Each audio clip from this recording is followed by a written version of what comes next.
जय श्री कृष्णा मित्रों। आज मैं एक बहुत ही ज्ञानवर्धक कहानी लेकर आया हूँ कि तीन देवताओं की कहानी है और तीन देवता कैसे आपस में झगड़ जाते हैं। जैसे लोग मानव जाति के लोग बोलते हैं अरे हम बड़ा, वो बोलता है हम बड़ा, वो बोल रहा है हम बड़ा। ये हम बड़ा में कौन बड़ा है, किसका काम कब आएगा, इसी पर आधारित है। ये तीन देवता है, एक है कर्मदेव और दूसरा है भाग्यदेव और तीसरा है बुद्धिदेव। ये तीन देवता आपस में झगड़ पड़ते हैं। दोस्तों, इस कहानी सुनाने से पहले अगर आप हमारे चैनल पर नए हैं तो प्लीज़ आपसे निवेदन है कि प्लीज़ मेरा चैनल को सब्सक्राइब कर दीजिएगा। अगर कहानी अच्छा लगेगा तो एक लाइक कर दीजिएगा और दोस्तों को भी शेयर कर दीजिएगा। चलिए आइए दोस्तों, कहानी की शुरुआत करते हैं। एक बार की बात है, देवताओं स्वर्ग में देवताओं के साथ बैठे तीन देवता कर्मदेव, भाग्यदेव और बुद्धिदेव आपस बैठे थे और आपस में बातचीत हो गया। अरे मैं बड़ा हूँ, कर्मदेव बोल रहे हैं मैं बड़ा हूँ, बुद्धिदेव बोल रहे हैं मैं बड़ा हूँ, भाग्यदेव बोल रहे हैं मैं बड़ा हूँ। दोस्तों, तीनों देवताओं का आपस में बातचीत चल रहा था। कर्मदेव बोल रहा है जो जब काम नहीं करेगा तो मनुष्य खाएगा कैसे, मैं जहाँ रहूँगा वहीं सही रहेगा। भाग्यदेव बोल रहे हैं जो भाग्य में होगा वही होगा, कितना भी लोग काम करेगा जो भाग्य में होगा नहीं तो कैसे होगा।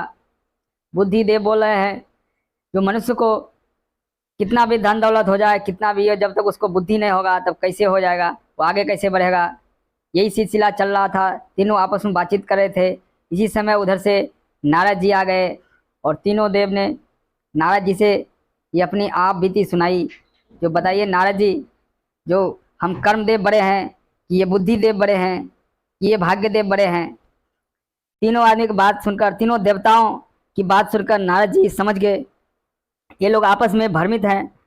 तीनों देवताओं को नारद जी ने बताया आप जाइए मानव लोक में, पृथ्वी लोक में जाइए और आप अपने अपने इच्छानुसार एक एक मनुष्य को विकास कर आइए, बुद्धि दिला कर आइए, धन दौलत में विकास कर आइए, तब हम समझेंगे कि आप में से कौन बड़े हैं।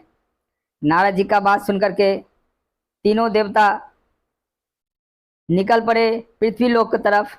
पृथ्वी लोक में जैसे ही पहुंचे, देखते हैं एक लकड़ी काटने वाला व्यक्ति लकड़ी काट रहा था। तीनों देवता आपस में विचार करते हैं इस इंसान को विकास में सबसे पहले हम योगदान करेंगे। कर्मदेव बोले हम योगदान करेंगे, बुद्धिदेव बोले मैं योगदान देता हूँ इसको, भाग्य बोले मैं योगदान देता हूँ। लेकिन कर्मदेव ने उसकी बात नहीं मानी, बोले नहीं पहले मैं योगदान देता हूँ। कर्मदेव ने जाकर के उस लकड़ी काटने वाला व्यक्ति के पास गए और उसके अंदर मस्तिष्क में समा गए, उसके शरीर में। उसके बाद उस व्यक्ति का ताकत जो है वो दुगुना हो गया और जो जितनी लकड़ी वो डेली काटता था आज उससे ज़्यादा लकड़ी काटा और मार्केट में जाके बेच दिया, बाजार में जाके बेच दिया। फिर दूसरा दिन आया, फिर लकड़ी काटा, फिर उन्होंने बाजार में जाकर बेच दिया। लेकिन पैसा उसको पहले जितना आता था उतना ही आया, पैसा ज़्यादा नहीं आया। जितना पहले लकड़ी काट के लिए बेचता था उतना ही पैसा आया। फिर ऐसे ही सिलसिला चलता रहा। कुछ दिन बाद कर्मदेव वहां से चले गए और बेचारे वो लकड़ी काटने वाला इंसान वैसे का वैसे ही रह गया।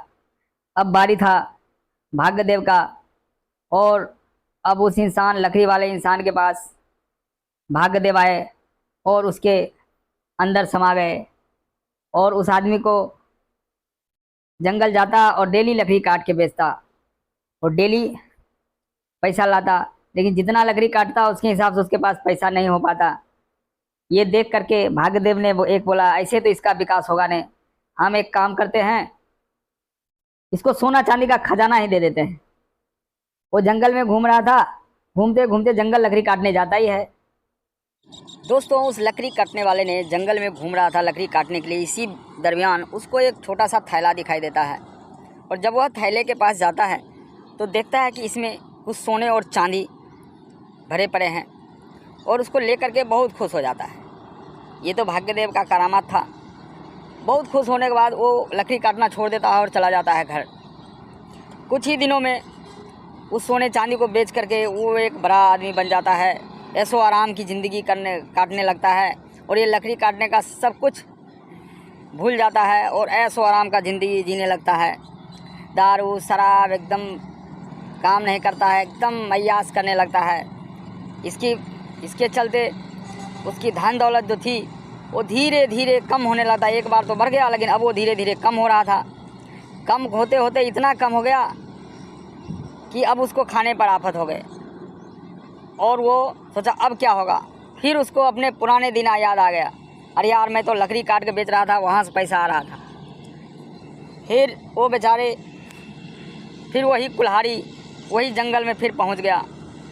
ये दुर्दशा देख करके भागदेव भी उसके पास से चले गए।